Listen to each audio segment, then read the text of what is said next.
ones, trochanter and tubercle. So these are lumps. If you feel the outside of your arm, put your hand on the side, bend your elbow, and then rotate your arm.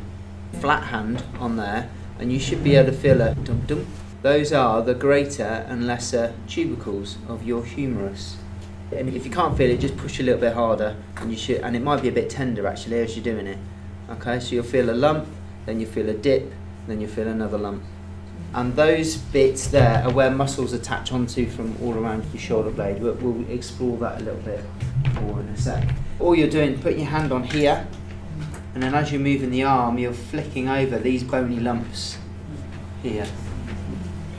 Types of joint movement then. So we've got non-movable joints, semi-movable joints and freely movable joints. So non-movable joints, mostly fibrous. These include the sutures of the cranium. When you're a baby, the top part of your skull isn't formed properly, it's very soft, and that's so during delivery then the skull can come in and then it will expand again. As you grow, that soft part will then start to harden, and the sutures will ossify. They'll come together to form a strong skull, and they're like a mesh, and that's why with the ventouse delivery they get that suction through that part of the head. Yeah. Then you have semi-movable joints, so your intervertebral discs. So they can move quite a lot, but they can't move as much as your arm.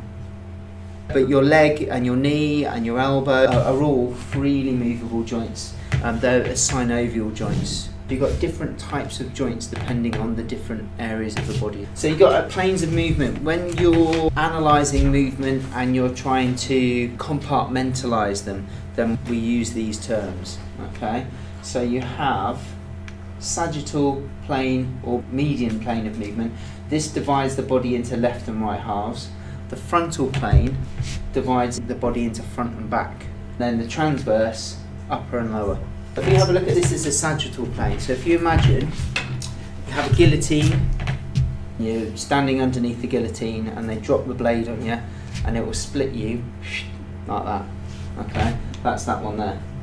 Okay, so that's the sagittal plane. If you do movements around that sagittal plane, those are movements that will follow that direction of movement. So it's like bending forward and bending backwards, bringing the arm up like that, or extending it, bringing it back. Everything that works in that plane of movement is a sagittal plane movement. This one here, frontal plane, so again the guillotine is above your head, okay, and this time it drops down and it splits you into front and back.